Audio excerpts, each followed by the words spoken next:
May mga taong unti-unti nating nakikilala. Hindi mo na malayan, unti-unti na palang nahuhulog ka dun sa taong yun.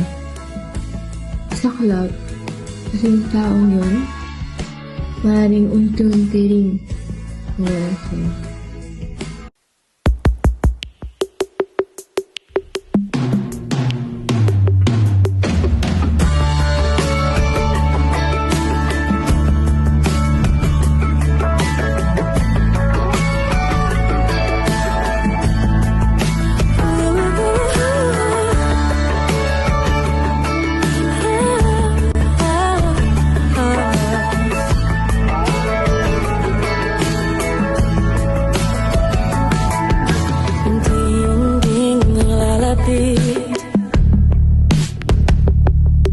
Ang ating mga mundo,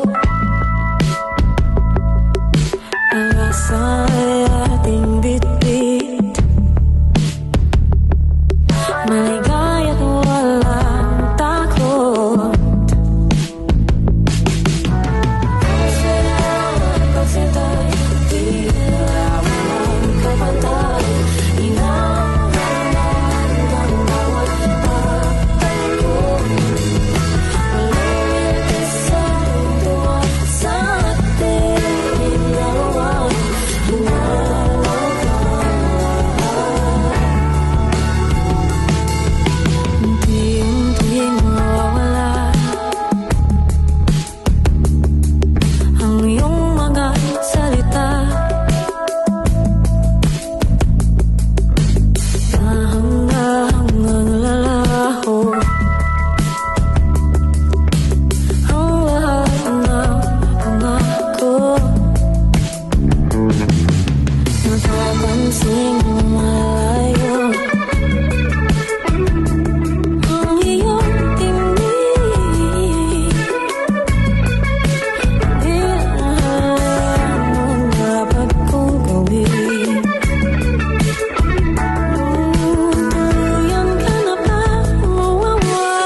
Ano kayang pakiramdam ng walang iniilang sakit?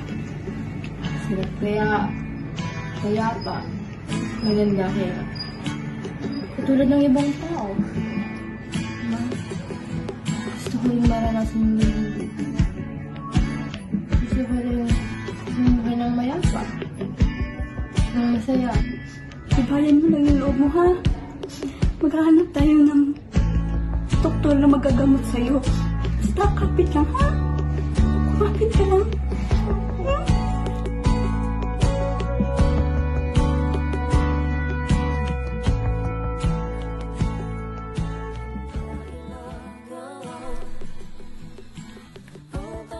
Han, matagal na nga ang nakalipas mula nang huli tayong nag-usap, ano? Pasensya na at hindi ko nasabi sa iyo ang mga nangyari kay Sheena sa nakalipas na mga taon. Si Sheena, anak, ay nasa piling na ng puong may kapal. Wala na siyang dinaranas na sakit at hindi na siya umiiyak gabi-gabi at ang kanyang puso ay hindi na nababagabag ng mga ala-alang nagdudulot ng pigati.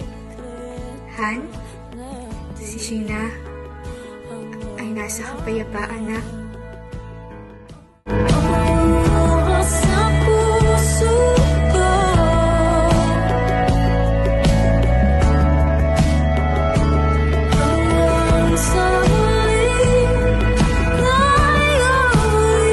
Habang sinusulit ko ang mga salitang ito, ang aking puso ay punong ng lungkot at panghihinayang.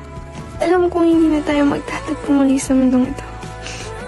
Ngunit ang pagmamahal ko sa iyo hindi kailanman mamamatay.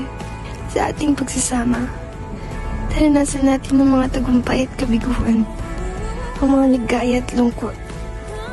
Ngunit sa kabila ng lahat ng ito, ang pagmamahal natin sa isa't isa ay nanatiling matatag.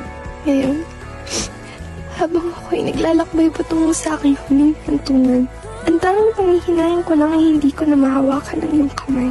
Hindi ko na mararamdaman ng init ng iyong yakap. Ang alala ng ating pag-ibig ay mananatili sa aking puso magpakailanman. At kung mabubuhay man ako muli, ikaw at ikaw pa rin ang pipiliin ko. Hanggang sa muli nating pagkikita, mahal ko. Paalam.